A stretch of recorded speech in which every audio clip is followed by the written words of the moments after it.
Bajo las arenas de Egipto yacen 25 contenedores de granito, cada uno pesando 100 toneladas. Ningún ingeniero en el mundo puede explicar cómo los fabricaron. En la India se alza una columna de hierro que no se ha oxidado en 16 siglos, aunque el acero moderno se deteriora en pocos años.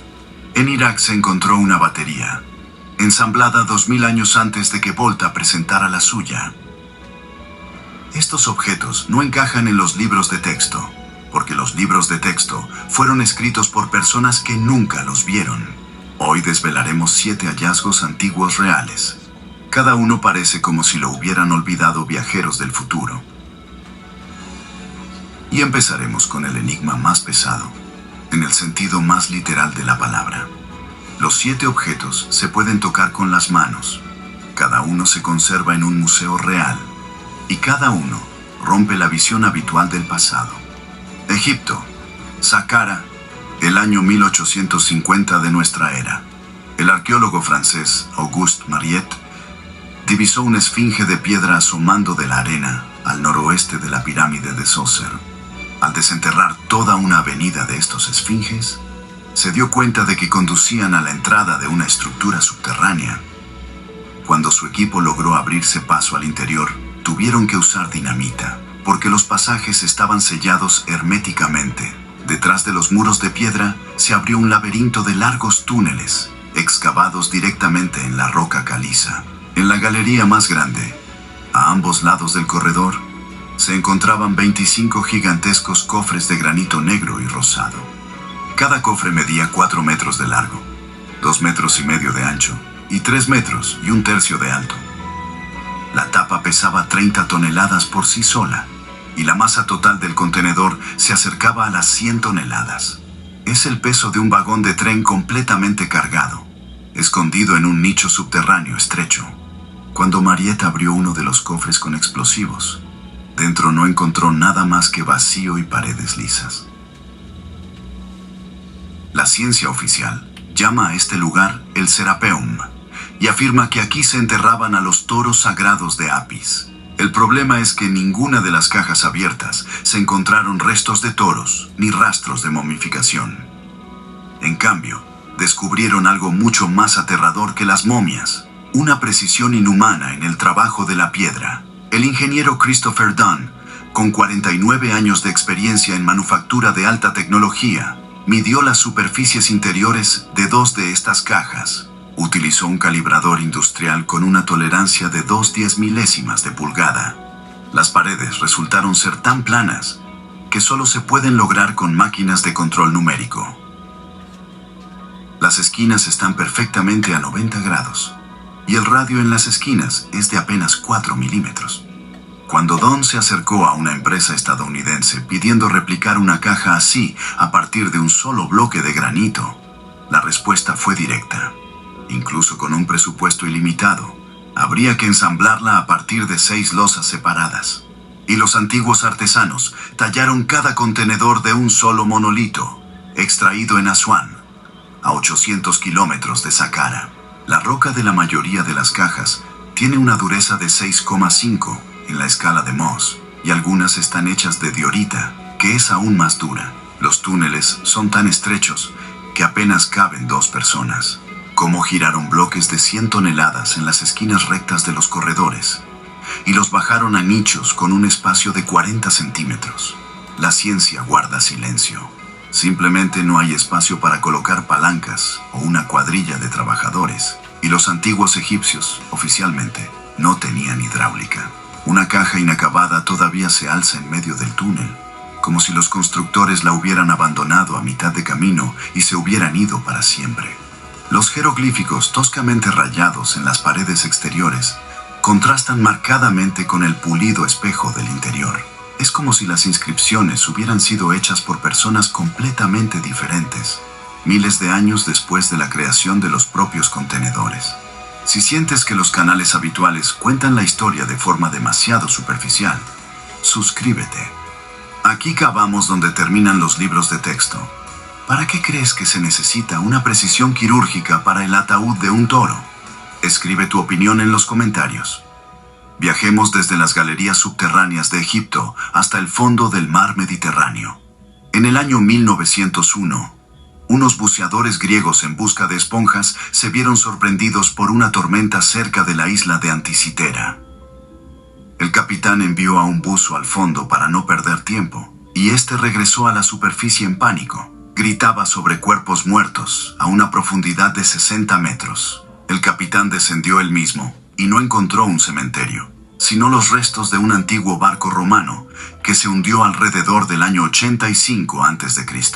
Los cuerpos muertos resultaron ser estatuas de mármol que habían permanecido en la arena durante 2 milenios. Entre las esculturas y un montón de monedas, yacía un trozo anodino de bronce verdoso. Estuvo 2 años acumulando polvo en un cajón del Museo Nacional de Atenas, hasta que el político Spyridon Stais notó una grieta. Dentro brilló un engranaje, pequeño, cortado a la perfección, en un objeto de más de 2000 años de antigüedad. Los periódicos hablaron de una sensacional primicia. Los escépticos clamaron que era una falsificación, pero el tomógrafo de rayos X de los años 2000 lo aclaró todo. En su interior se escondía un sistema de 37 engranajes de bronce, el mayor con 13 centímetros de diámetro y 223 dientes. El dispositivo, del tamaño de un portátil, calculaba la posición del Sol, la Luna y 5 planetas. Predecía eclipses solares y lunares, seguía los ciclos de los Juegos Olímpicos y mostraba las fases de la Luna. La precisión de estos cálculos fue alcanzada por la ciencia europea solo 1500 años después. El mecanismo tenía en cuenta que la Luna acelera y frena en distintas partes de su órbita elíptica.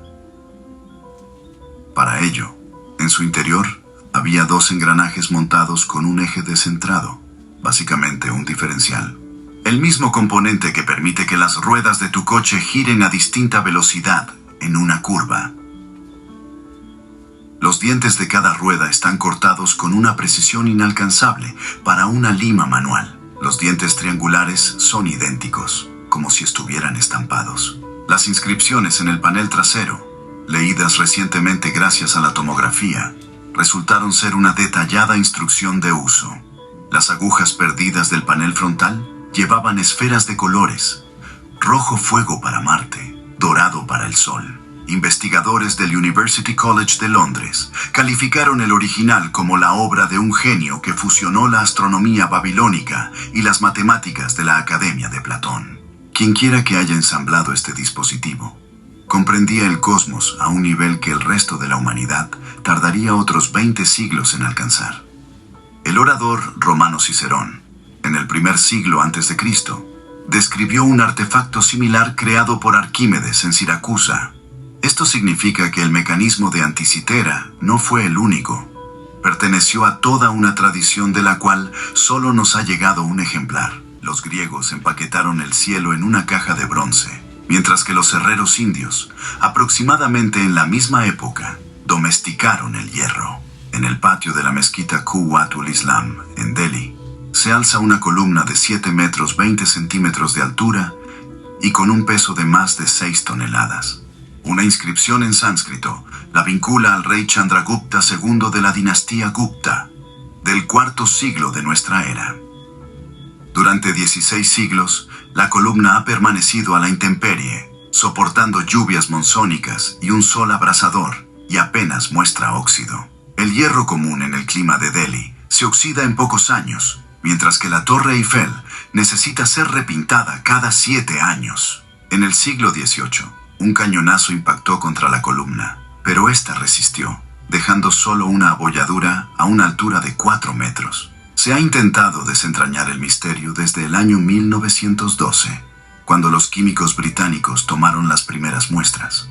La respuesta llegó 91 años después, cuando el profesor Balakrishna Mann, del Instituto Tecnológico de Kanpur, publicó una investigación. Su equipo empleó difracción de rayos X, pruebas electroquímicas y microscopía para comprender finalmente qué sucedía en la superficie del metal. El hierro de la columna contiene alrededor de un 1% de fósforo y casi nada de azufre y magnesio. Esta composición inicia la formación de una capa de fosfato de hierro cristalino, de 1/20 de milímetro de espesor.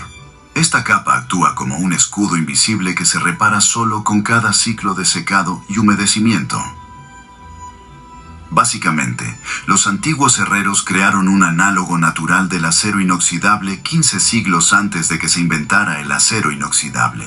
Utilizaron la soldadura por forja, calentando y martillando el hierro de tal manera que conservaron el fósforo, sin herramientas ni manuales. La metalurgia moderna aún no ha logrado replicar la combinación exacta de composición y durabilidad de esta columna. 6 toneladas de hierro, sin un solo gramo de pintura, se alzan a la intemperie y ganan una batalla que toda nuestra industria pierde. ¿Y de qué país eres tú? Escríbelo en los comentarios. Me interesa saber desde dónde nos ven. Los indios conquistaron el hierro y los romanos en el siglo IV conquistaron el mundo. En el Museo Británico, detrás de un cristal blindado, se exhibe la copa de Licurgo, el único ejemplar completo de vidrio dicroico de la antigüedad. Si la luz incide desde el frente, la copa es verde como el jade, pero si atraviesa la pared desde atrás, resplandece con un rojo rubí. En la superficie está tallada una escena de un mito. El rey Licurgo se enreda en vides, mientras el dios Dionisio observa su perdición. La talla está hecha con la técnica de la copa celular, donde el vidrio se moldea en un bloque grueso y luego se talla hasta obtener una intrincada celosía. Pero el truco del cambio de color no está en el tallado, sino en la propia estructura del vidrio. La solución llegó en los años 90, cuando unos fragmentos de vidrio romano similar fueron examinados bajo un microscopio electrónico. En su interior se encontraron partículas de una aleación de oro y plata, de unos 50 nanómetros, 1000 veces más pequeñas que un grano de sal. Cuando la luz incide sobre estas inclusiones, los electrones del metal comienzan a oscilar y a cambiar la longitud de onda. La plata es responsable del color verde en reflexión y el oro del rojo en transmisión. Este efecto se llama resonancia plasmónica y hoy en día se usa en sensores y tecnologías holográficas. Los maestros romanos molieron oro y plata hasta obtener partículas invisibles al ojo y las fundieron en vidrio en una proporción de 7:3. Los científicos de Cambridge, recién en 2014, lograron reproducir un efecto similar, creando arreglos de 16 millones de nanopartículas por milímetro. Los romanos consiguieron lo mismo hace 16 siglos, sin microscopios, sin láseres, sin libros de texto de óptica. El secreto de su producción murió junto con el imperio, y la copa de Licurgo quedó como el único testigo completo. Hoy en día, los investigadores intentan utilizar este principio antiguo para crear detectores de contaminación del agua ultra rápidos. Una tecnología nacida para la mesa de banquetes podría salvar millones de vidas 17 siglos después de su invención. Los romanos controlaban la luz, y sus contemporáneos del este, quizás, controlaban la electricidad. En 1936, durante la construcción de una vía férrea cerca de Bagdad, los trabajadores desenterraron un antiguo entierro. Estaba ubicado cerca de las ruinas de Ctesifonte, la capital del Imperio Parto. Entre los hallazgos se encontraba una jarra de arcilla de 14 centímetros de altura, con un cilindro de cobre en su interior. En el centro del cilindro colgaba una varilla de hierro, sin tocar las paredes, y la boca estaba sellada con un tapón de betún. Wilhelm König, director del Museo Nacional de Irak, reconoció de inmediato la estructura de una celda galvánica. 2 metales con diferente potencial electroquímico, separados por un espacio para un electrolito líquido. Rastros de corrosión en las paredes indicaban la presencia de un ácido, muy probablemente vinagre o jugo de uva.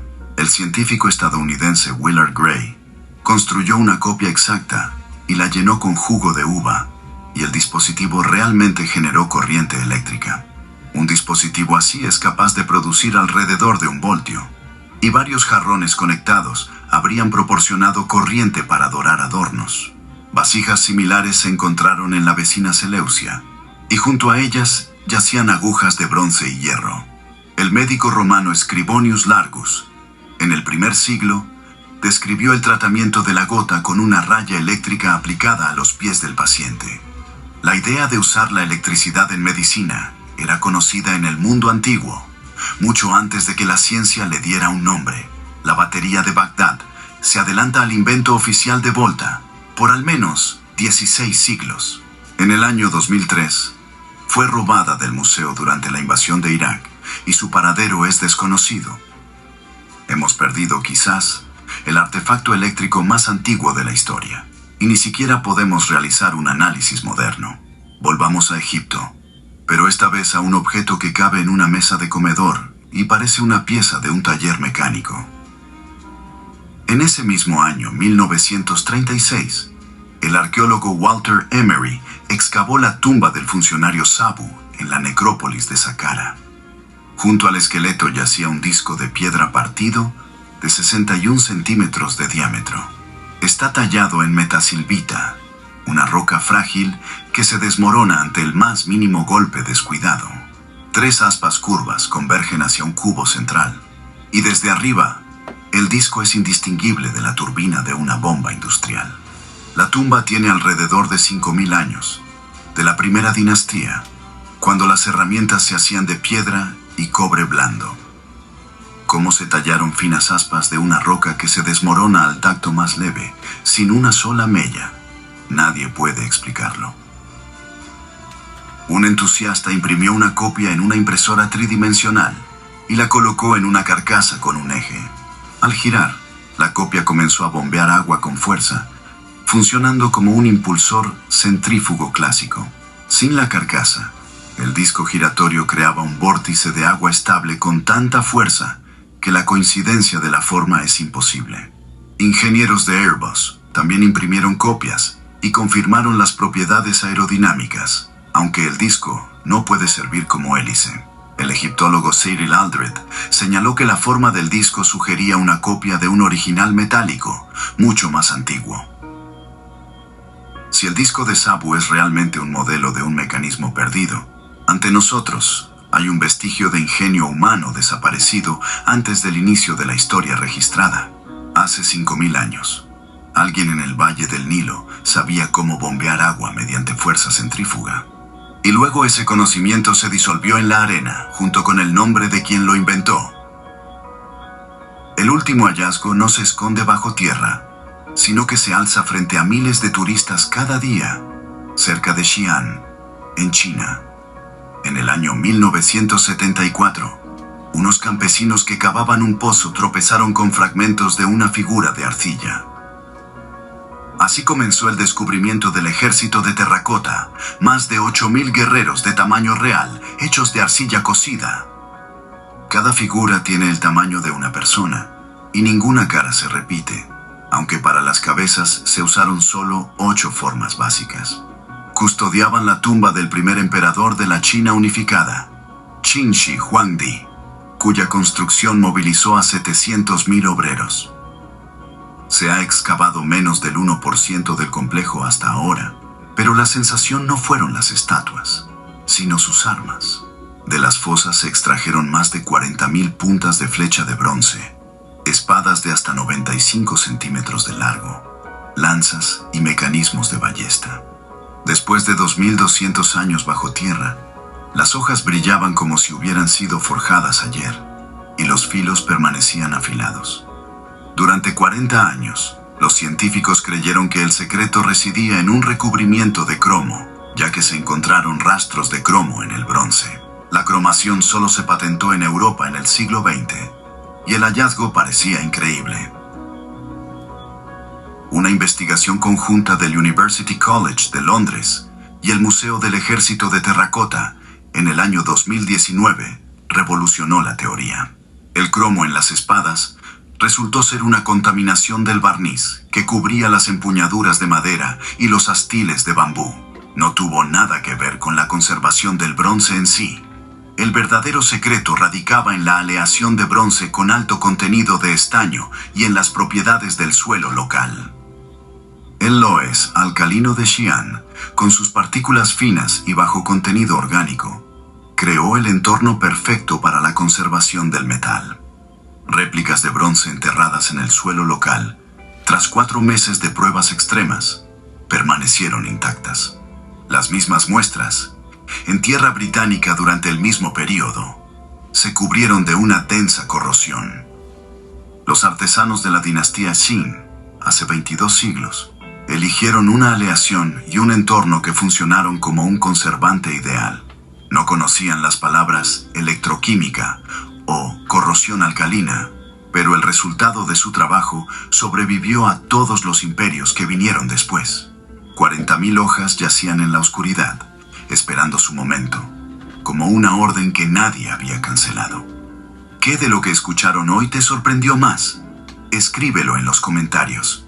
Hemos recorrido laberintos subterráneos de Egipto y descendido al fondo del mar Mediterráneo.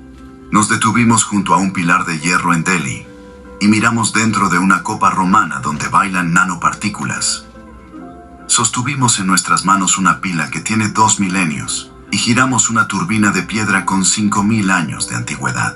Cada uno de estos hallazgos es real, está documentado y se conserva en un museo que puedes visitar mañana mismo. No necesitas creer en ellos ciegamente. Solo compra un billete de avión, entra y compruébalo por ti mismo. Ninguno requiere extraterrestres para su explicación, pero cada uno exige reconocer un hecho incómodo. Nuestros antepasados poseían conocimientos que redescubrimos a lo largo de milenios. Nosotros lo llamamos avances, y ellos, quizás, lo llamaban artesanía ordinaria. El progreso tal vez no es una línea recta hacia arriba, sino una espiral donde cada vuelta comienza con la misma ignorancia. El verdadero misterio no es cómo lo lograron, sino por qué lo hemos olvidado nosotros.